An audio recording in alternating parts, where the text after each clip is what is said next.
Airlines love to share resources, harmonize their safety manuals, and outsource to save a buck. But when the regulations explicitly state that the airline operator is ultimately accountable for airworthiness, who actually takes the fall when a shared system fails, Right. if you think you know exactly who is responsible, trust me, the answer isn't what you'd expect.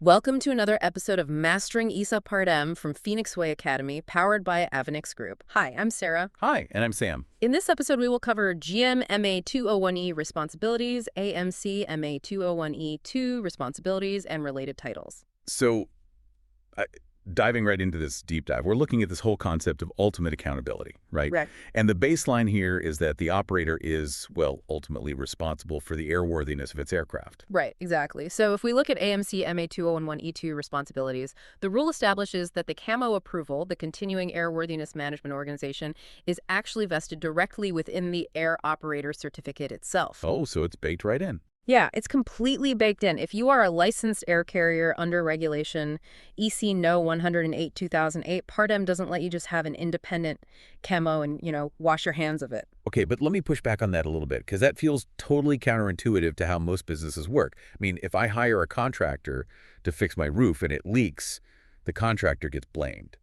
Why does the airline take the fall here if they explicitly outsource that maintenance management? Well, it comes down to the regulatory safety net. When you get on a plane, the regulator, they need one single immovable point of responsibility. So say an airline delegates its maintenance tracking, but a plane somehow flies with an overdue inspection. The regulator goes after the airline. Exactly. You can outsource the task itself, but you can never, outsource the actual accountability. Wow.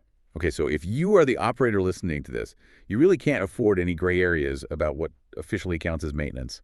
No, you absolutely can't. Which brings us to GM M.A.201E responsibilities. This clause draws some very strict lines around ground operations. For instance, think about ground de-icing and anti-icing activities. Right, yeah. Like, say you're doing winter operations out of Frankfurt. The ground crew comes over and sprays the aircraft.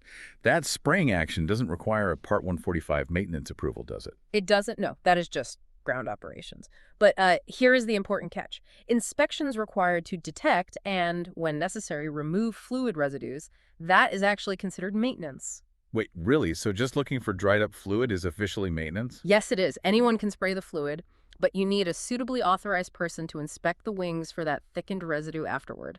It is a huge distinction. That is massive. Yeah. So to summarize a bit, operators hold the bag for safety, so they have to perfectly define what is and isn't maintenance. But how does that work when airlines merge into these huge groups? You can't just have 5 different systems running in parallel. You really can't. And that is why we have AMC M.A.201 responsibilities, which requires the harmonization of management systems. Under a shared contract, groups need common or consistent safety management key processes. Okay, meaning what exactly in practice? Meaning they need a shared forum for safety review boards, or SRBs. It means regular exchange of compliance monitoring results. So if 2 airlines merge, they establish joint SRB meetings to sync up hazard identification across the entire combined fleet. Ah, I see. But I noticed the rule does say local specific objectives are still permitted. So like a fatigue risk management system, an FRMS, could be specific to one organization. Yes, Okay. exactly. FRMS is a great example of an exception. But the core safety policies and the cooperation mechanisms for prompt reactions to serious safety concerns, those have to be common. Okay, but harmonizing all that requires a serious conductor to lead it, right? Somebody has to enforce the rule book across the group. And they do. That is covered in GM1 M.A.201 responsibilities. For single air carrier business groupings, these group standards are endorsed by a group management board.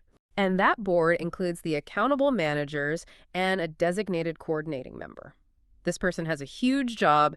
They ensure all perspectives are considered, and they define and enforce the board bylaws. So this coordinating member is basically the air traffic controller for the company manuals. If a central CAMO employee is acting as the coordinator and they acquire a regional operator, their job is to integrate the new guy without crashing the whole safety system. That is a perfect analogy, yes. They coordinate the decision-making and manage the integration or even the departure of an organization from the group. And the group documentation can actually reside in a few places. It could be a common document inside individual manuals or directly within the CAMO contract itself. As long as it's cross-referenced properly, I assume. Exactly. And the standards must explicitly include methods for key processes, contact details of the board members, and, change management processes. Got it. So to sum up, ultimate accountability means strict definitions, harmonized systems, and a strong group board to govern it all. It really makes you wonder, if you can never truly outsource your accountability, how much operational control are you actually handing over with these contracts? It's definitely something to think about. Oh, absolutely. In the next episode, we will cover GM1 MA201 responsibilities. Once again, our episodes are up, but remember, you can find many more trending topics on our YouTube channel, Phoenix Way Academy. Hope to see you there soon, but for now, take care and goodbye.